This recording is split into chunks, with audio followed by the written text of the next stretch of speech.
Thank you so much for that introduction. It's great to be here in Meridian with you all. Thank you to the Rail Passengers Association and RPA's President, CEO, Jim Matthews, for making this event possible. And thank you to Meredith Richards for her time and efforts with RPA. All of you who are here today deserve my thanks and FRA's thanks for your tireless advocacy for rail.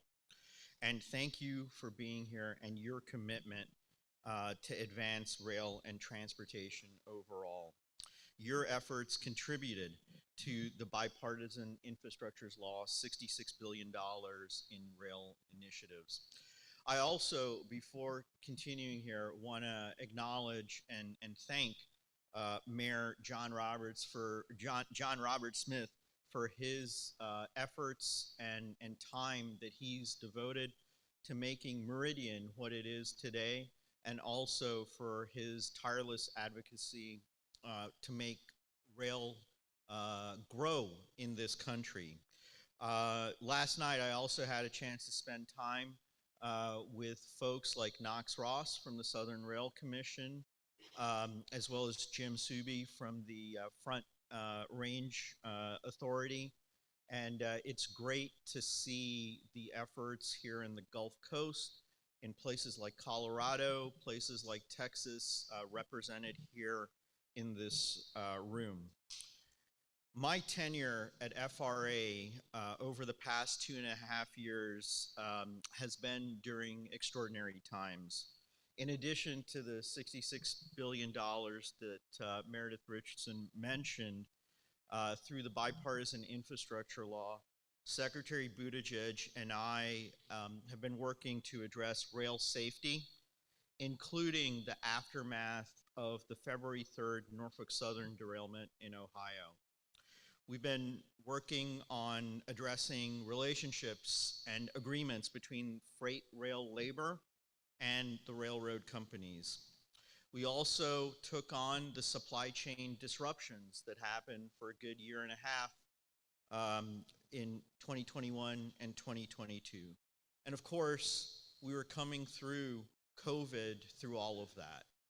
But I'm happy to say I think we are on a good path going forward, and again, you all are a part of that. All of us in this room, through our actions and advocacy, have a role to play in creating, identifying, and planning, and delivering rail projects. Through President Biden's Investing in America agenda, and with funding through the bipartisan infrastructure law, we have unprecedented and historic opportunities to do just that. Unquestionably, this is a time for you to continue with your enthusiasm, excitement, and efforts for rail. Don't also, at this time, overlook some of the threats that we have, including the drastic cuts to Amtrak that are proposed in the House of Representatives, the lack of future funding that's being proposed there, and of course, I'm glad to be here in person, but we can't overlook things as simple as government continuing to function on a daily basis with the threat of a government shutdown. At the same time, President Biden signed the infrastructure law, and the Biden-Harris administration's advanced more than 37,000 transportation projects throughout the country. Those awards have been across 4,500 cities and towns to rebuild roads and bridges, strengthen our ports, and make our coastal communities more resilient. After decades of presidents just talking about investing in American infrastructure, President Biden worked with Democrats and Republicans to actually pass a historic infrastructure law and fund it properly. We're now delivering and implementing that. This moment is different, and that's particularly true for rail. In 2018, a typical year, America's federal, state, and local governments collectively spent about 1% of what they spent on roads on rail. Under President Biden and Secretary Buttigieg, we have changed that. Since the start of this administration, FRA also has hired more staff, deployed new resources, and realigned our Railroad Development Office to meet the moment. FRA has advanced more than 190 projects across the country. We've made over $16 billion in rail funding available, with billions more on the way. This year, we've announced and awarded over $2 billion through our Railroad Crossing Elimination Program and our Consolidated Rail Infrastructure and Safety Improvements Grant Program. Also, don't overlook the Department of Transportation's other grant programs, such as RAISE, Infra, Reconnecting Communities, which all continue to invest in rail projects that result in greater safety, reliability, and sustainability. These programs, in addition to FRA's programs, provide tremendous opportunities to states and other eligible entities. Through the infrastructure law, we are tackling long-standing rail needs and reversing decades of federal underinvestment in our rail network. We're laying the foundation for even greater growth, and FRA will continue to invest strategically to bring world-class rail service across the country and grow a safer, cleaner, and more equitable rail system. 2 weeks ago, FRA announced more than $1.4 billion for 70 projects in 35 states through our Consolidated Rail Infrastructure and Safety Improvements Grant Program. The CRISI funding we announced nationwide is 4 times higher than in previous years, 4 times higher. In Alabama, Louisiana, and Mississippi, we awarded more than $178 million for Amtrak in partnership with the Southern Rail Commission and the states for the Gulf Coast Corridor Improvement Project, which will restore passenger service in a region that has not had access to it since Hurricane Katrina in 2005. In Massachusetts, we awarded the Connecting the Commonwealth program funding for $108 million for project development, final design, and construction activities for track, signal, and grade crossing and bridge improvement work. That is a CSX transportation-owned project. The project will increase capacity to safely accommodate 2 round-trip Amtrak Lakeshore Limited intercity passenger trains per day at higher speeds while maintaining freight operations. And it's a good moment to pause and talk about the role of the Surface Transportation Board. Because in those 2 projects that I just mentioned, make no mistake, the Surface Transportation Board played a role in it. And it's an organization that's easy to overlook, about 150 people roughly, but they play an outsized role not only in rail across the country, but in particular on passenger rail, through their passenger rail office, that they have really stood up through Chairman Marty Oberman, but it's also folks like board member Karen Hedlund, board member Patrick Fuchs, Robert Primus, who play important roles in the STB. They are also looking at the metrics and standards that the Federal Railroad Administration stood up in cooperation with the freight railroad companies, also with efforts from Amtrak. And we are absolutely monitoring on-time performance. Right now, there's a proceeding there for the Sunset Limited, the route that goes from New Orleans west, and Union Pacific and Amtrak have a proceeding before the Surface Transportation Board. So don't overlook the role of the STB.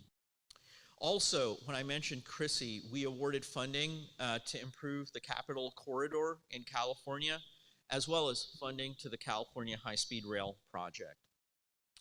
Last Thursday, I was in Nashville, Tennessee, where we awarded a CRISI grant that will rehabilitate and replace more than 40 aging bridges along 10 short line railroads. That same day, Deputy Administrator Jennifer Mitchell was in Washington State to announce a $72 million grant for rural areas to improve tracks and allow more heavy rail cars and upgrade crossings along a freight line that's vital to the supply chain and especially to the agriculture community in the state of Washington. Through the CRISI program, FRA is also investing in upgrading locomotives from diesel engines to battery-powered engines, decreasing greenhouse gas emissions and improving air quality. Those are just a glimpse of the projects that we're funding through the CRISI program. Nationwide, through it, we're going to improve nearly 1,900 miles of track, rehabilitate or replace more bridges, enhance highway rail grade crossings, build and rebuild sustainable infrastructure that protects against the threats of extreme weather and a changing climate. CRISI funding is also going towards workforce development opportunities essential to the rail industry's future and also essential to delivering these projects across the country and helping our economy. Overall, this means improved infrastructure will increase safety and contribute to stronger supply chains and the economy. It means reducing the costs for families to make it easier for American businesses to succeed. This year's CRISI projects are on top of the 63 projects we awarded in 32 states in 2022. We also awarded projects, as I mentioned, through our Railroad Crossing Elimination Program. For that funding announcement, I was in Houston, Texas, where they have at-grade crossings throughout the city. We focused on a deprived, disadvantaged area called the East End of Houston, where we invested more than $30 million to upgrade crossings that have been there for decades. That kind of investment is what we're looking to make. I also had a chance to visit Birmingham, Alabama, the next state over. I visited a community with a housing authority that had a triangle surrounding it. And it was quite a sight. We just awarded $8 million to that community so that they can work with Norfolk Southern to make future improvements and eliminate that bottleneck and eliminate those barriers to that community and the experience that they've had to live through on a daily basis for decades. Two areas that have drawn FRA's attention are grade crossing accidents as well as block crossings, because they do impact communities nationwide on a daily basis. I encourage communities to take advantage of future rounds of railroad crossing elimination funding and look shortly for this year's Notice of Funding opportunity through that program, as well as the CRISI Notice of Funding opportunity that will be forthcoming in the next couple of months. I encourage all of you to continue to work with local stakeholders and the state level, as well as railroads, early and often. Later this year, FRA will be announcing $4.5 billion through our Fed-State Partnership Program selections that will fund the expansion of existing passenger rail service, as well as future high-speed rail projects across the country. Applications are under review right now, and while I can't speak to them specifically, I want to reiterate in this room that FRA aims to invest strategically to grow a safer, cleaner, and more equitable rail system. By the end of this year, FRA also plans to announce selected proposals through our new corridor identification program, which I understand is of great interest to many of you in this room. That program will be the primary mechanism for developing off Northeast Corridor intercity passenger rail service that will create a pipeline and inventory of corridors and projects. These applications are also under review right now. Without commenting on the specific projects, broadly speaking, once selections are announced by us, the FRA will reach out to project sponsors to begin the grant obligation process. And let me stop there for a minute and really emphasize, it's not just about awarding these projects, it's not just about the applications coming in, it's to make sure that these projects get to the obligation point so that they can get started and underway as soon as possible. This is also the phase where the project sponsor develops the scope, schedule, and budget for projects, including corridor service development plans. FRA has shared as much information as we can about our programs to make sure that those programs are translatable and understandable to the public, to you all. FRA suggests strongly that interested parties and potential project sponsors look at the fiscal year 22 Corridor Identification Grant Program webinar that's titled Post-Project Selection, Next Steps, and the Draft Statement of Work Framework for additional details. That webinar and others are available right now on FRA's Corridor ID webpage and the FRA webinars page under the Grants and Loans tab on our website. As a reminder, the Corridor Identification Program will regularly solicit proposals for additional corridors to enter the program. So it's not just a one-shot opportunity. Lastly, there will be debriefs available for ineligible and non-selected corridors that follow the selection announcement. We always encourage applicants to take advantage of that opportunity to improve future submissions.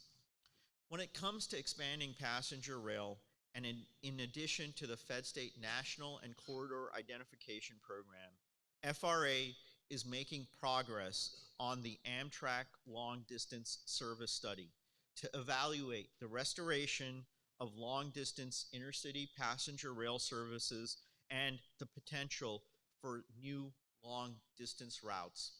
I've definitely heard about one in this area, which is the I-20 corridor from here going into Texas. As a part of those corridor identification and long-distance study efforts, FRA has convened workshops in many regions across the country, and participation from regional stakeholders and also you in this audience has been valuable. FRA is fully committed to laying down a framework for strategically expanding an interconnected long-distance passenger rail network across the United States. I've seen for myself how important that is to communities, how much communities are excited and enthusiastic about future service. Places like Salt Lake City, places like Boise, Idaho. I was just in Toledo, Ohio, where I definitely got an earful about passenger rail service in Ohio. But those efforts, again, are important, and FRA absolutely needs to hear about those. Congress needs to hear about those. The governors of those states where that service will help need to hear about your support for those routes. The long distance study is an early step in a comprehensive process to identify the actions needed to enhance long distance service. Earlier this year, FRA published its project lifecycle stages, which provides guidance to project sponsors and others interested in project development and implementation. The long distance study plays a critical role in the first project lifecycle stage, a high-level systems planning process that identifies the needs, challenges, and opportunities that could be addressed with enhanced long-distance study. And that's really, really important to keep in mind. I know some of you in the audience have the technical background, the technical expertise, and have gone through the systems planning process. But for others in this room, it's really, really important to keep in mind. In the future, the study will also identify some of the capital project concepts that could be included in the project planning step of our project lifecycle stages. However, any recommendation on expanding long-distance network from the study is going to require additional time and resources before implementation. After the study, further analysis will fully identify capital projects to advance those projects toward development, design, construction, and operation. Long-distance services will require significant funding for infrastructure improvements, fleet needs, and ongoing operating support. Don't overlook those aspects of those projects. Additionally, further coordination between the Federal Railroad Administration, Amtrak, host railroads, other entities, and potentially corridor-specific stakeholders are absolutely necessary to identify and agree on potential capital-related improvements associated with any new service proposal. On the topic of coordination more broadly, collaboration with the host railroads and Amtrak to advance rail projects is essential. And I know those efforts with the host railroads are not easy ones. I know for me, the ideal situation is for those corridors to be publicly owned and publicly operated.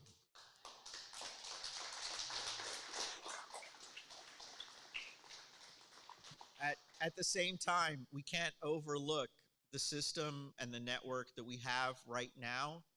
And I know all of you understand that in many of these situations, we have to work with the host railroads. I'm here to tell you, of course, it's not a perfect situation, but there is progress. When I mentioned the Surface Transportation Board, I know Canadian Pacific, when it sought to merge with Kansas City Southern, I know that they made those commitments on passenger rail right here in Mississippi, in Louisiana, about service between New Orleans and Baton Rouge. Also, this I-20 corridor that I mentioned. Also, they talked about going to Windsor, Canada, through Detroit. When I mentioned the Massachusetts project, that would not have been possible without the cooperation of CSX. I talked to Massachusetts DOT the other day, and they told me the night and day difference that has happened with CSX's takeover of Pan Am specifically, and the cooperative relationship that MassDOT now has with CSX. And I have to give credit to CSX's not-so-new CEO, Jim Heinrichs, who absolutely played a role in the Gulf Coast service and the agreements that we reached there, as well as the efforts in New England. FRA is here as a resource. We have increased internal capacity. We have increased stakeholder engagement. We are geared towards more technical support. And we've also established a new small business office to maximize the opportunities created by the President's infrastructure package. When it comes to stakeholder engagement and technical support, FRA regularly offers outreach events in your communities, and we will continue to do so more as more money becomes available. Those efforts include listening and information sessions on the infrastructure laws programs, those notices of funding opportunity webinars, and webinars on aspects of the application process like the environmental review, also developing a cost-benefit analysis, and the post-selection process that I mentioned. Our goal for this FRA guidance is to assist project sponsors and stakeholders in developing effective, complete capital projects that meet schedules and budgets. In developing this guidance, FRA is establishing a framework for project oversight that helps sponsors prepare for funding opportunities. We want to do all we can to encourage eligible entities to compile compelling applications. These are just a few ways FRA has evolved and is continuing to evolve and building that capacity to meet this moment. We also need state departments of transportation and others to do all they can to develop robust rail programs and the technical capacity as more federal dollars become available. We need Amtrak to strengthen itself, to continue to hire more people to deliver projects. All of us should be taking a hard look at the capacity of our organizations to plan for additional rail projects and to take those steps to increase the expertise on hand to maximize and deliver on this moment. Thanks to the infrastructure law, we have the funding, we have the resources, we have the tools in place to advance the rail priorities this nation needs. I personally feel a sense of purpose. I know my colleagues at the Federal Railroad Administration do as well. I hope you all share that purpose, and I hope today's agenda invigorates all of you. I hope to take away the additional knowledge to help you as you engage with others. This work cannot happen without you. FRA has made large sums of money available to meet the President's vision for rail in the United States, and billions more are on the way. As we continue implementing the infrastructure law, FRA will look to advance projects that make rail safer, more efficient, reliable, equitable, and environmentally sustainable, as well as projects that create good-paying jobs, grow local economies, and make a real difference in the lives of citizens on a daily basis. FRA looks forward to working together. Gatherings like this are a welcome opportunity to stay informed and learn from each other. I'm grateful I could join you today. Again, thank you to the organizers, and thank you to all of you for your time and support for rail across the country.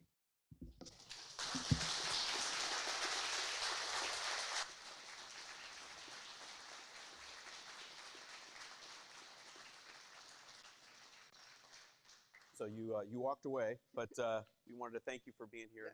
Yeah. I know how hard it was, but that's just a token of our appreciation for your being here. Thanks so much, and thank you for your leadership. I should say, I mean, I don't get a chance to see all of you. I can take a couple of questions. Okay, if you want to, if you're able to, sure. Yeah. All right. Please come up to the mic if you're going to ask a question. Thanks.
It's a very good question. So let me start with this. Amtrak is definitely looking at that, and there are examples of that right now with the TCMC, the Twin Cities, Chicago, Milwaukee, Chicago effort there. and they're looking at more opportunities as well. Another example of that is actually Massachusetts. So what they're talking about doing in Massachusetts is perhaps increasing frequencies or adding new frequencies between Springfield and Boston using that lakeshore corridor that they have there. Again, I want to reiterate, FRA is absolutely open to using long distance routes and subsections of long distance routes for service opportunities. Don't forget about the Fed State National program as a source of opportunity and future applications as well. So I don't want you to think that we're overlooking that. For the long distance study in particular, we had to have certain parameters for that, but there are plenty of efforts underway, and this is a really important point too. Look, we're about to have the second anniversary of the bipartisan infrastructure law, and on November 15, 2023, right? It passed in November 15, 2021. So this is the second anniversary coming up. It had bipartisan support, notwithstanding the fact of what's going on in the House of Representatives right now. Notwithstanding that fact, there are many years to come of opportunities. So just at this moment, because certain things are not in, or certain studies are going in a certain direction, or you may think are leaving things out, don't forget about the big picture and the broad efforts underway. Now, my challenge, FRA's challenge, absolutely is, I'm wearing a tie right now with clock on it, and it's not intentional. It's got a clock on it. I have to have my eye on the clock, right?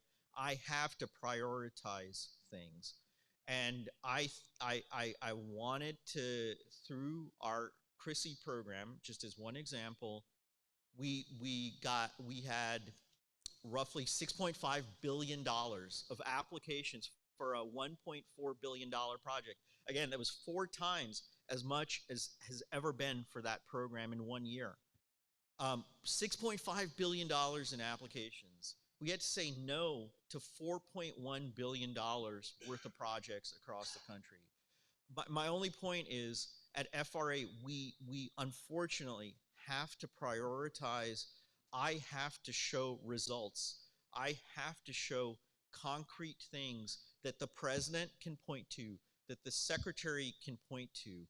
And that is not to overlook other things that are at different stages of that project life cycle that we talked about, that are a part of the inventory, a part of the pipeline of projects that we want across the country.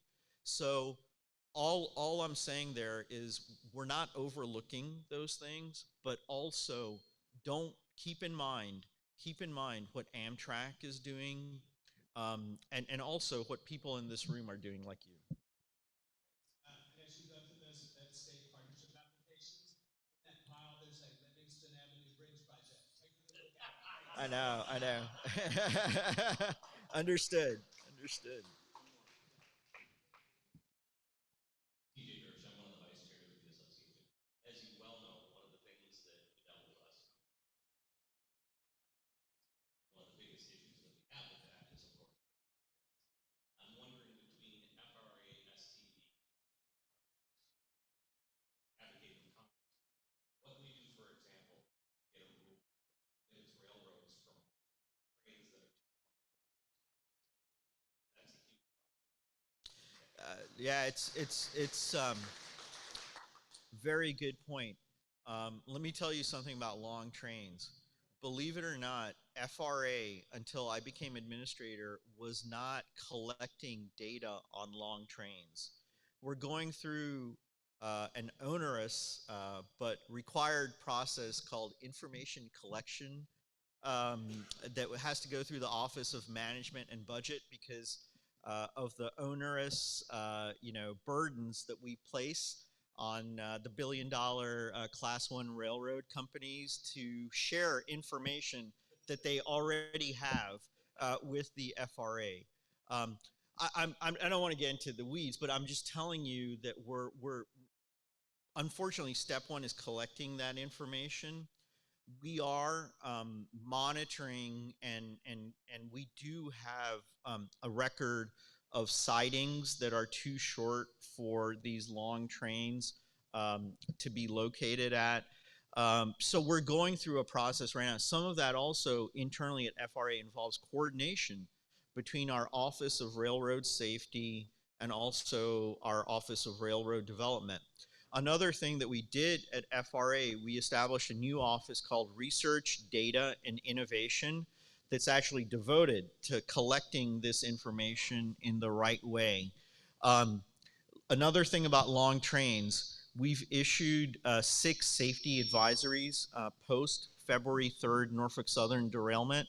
One of those safety advisories specifically addressed long trains, and that's something that is unprecedented in FRA, where we acknowledged issues, safety issues with long trains and the consequences of long trains for block crossings and also community impact. So we're not overlooking it. I wish we could move faster, but we're not overlooking it, and we're trying to come up with immediate solutions on long trains. And I can tell you that the secretary, when he meets with local officials, with members of Congress, these members can talk to him about a whole range of transportation topics, right? Among the top 3 is block crossings. Among the top 3 of anything they could talk about, they bring up blocked crossings. So it is a big issue. Now, on-time performance. I can also tell you, and I don't think he'll mind me sharing this, the secretary is personally vested in on-time performance. He reads FRA's quarterly reports on on-time performance end to end. He'll bring up things from that multi-page report that I hadn't even read or focused on. So he is very conscious of it. When he talks to the railroad CEOs, or better yet, when they want to talk to him, he brings up on-time performance. He asks me to put in the briefing memo for him leading up to the meeting information about that railroad and how they are performing as a host railroad for Amtrak service that runs over it. So he's also talked personally about it to Chairman Oberman about it. So there are enforcement mechanisms, there are enforcement tools in place. And we need to make sure that there's a consistent improvement. It's not just a spike. I can tell you, and you can ask Amtrak this, when that Sunset Limited filing happened with the Surface Transportation Board, all of a sudden, amazingly, on-time performance improved on that route. But it's got to be consistent. It can't just be a spike for a month, for a couple of months, and then the attention dissipates and ineffective service returns. It's got to be on a consistent basis. But very good point, and we cannot overlook that. And FRA, we need to do our part with that in mind. And this is also something to keep in mind. Some of you in this room know Peter Schwartz, who had been putting in a lot of effort to nationwide planning for FRA. He is actually right now detailed to the Surface Transportation Board, to that passenger rail office, because at FRA, we wanted to support the Surface Transportation Board's efforts. We wanted to help the STB stand up that office, and Peter is there right now helping them. Thank you so much for your time and effort.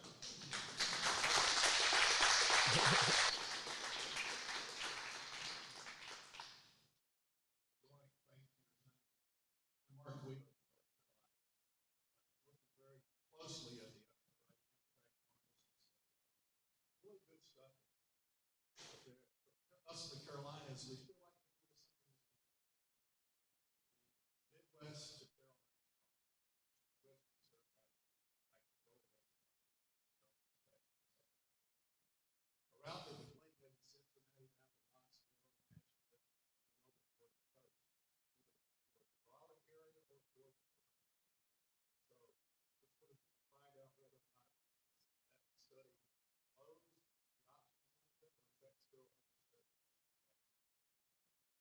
Well, Frank, if you don't mind, and Frank's going to be available later too. I mean, you want to? Yeah, yeah. You can just.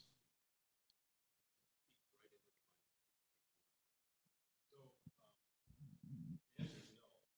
But later on today, when we talk about our methodology for developing enhanced networks for the route, step 4 is listed to our stakeholders. One of the things that we'll share later on is that the original map you saw was already had a couple of places based upon the comments, and that is certainly something we're talking later. We'll take a look at it and it's not full. And you reminded me too. It's. I mentioned the states, and states like North Carolina, like Virginia, have put in a lot of effort and time into their state supported routes, as well as the connections. And undoubtedly, what Virginia is doing and what North Carolina is doing is really an extension of the Northeast corridor, where one day it's not going to be just the Northeast corridor, it's going to be an Atlantic corridor, or Eastern corridor, whatever the name will be. But the efforts that they have been doing and are doing right now are going to lead to a lot of more positive things in North Carolina and Virginia. And what we need is we need South Carolina, Georgia, to continue that good work that Virginia and North Carolina are doing, and also states like Tennessee and Florida. Thank you.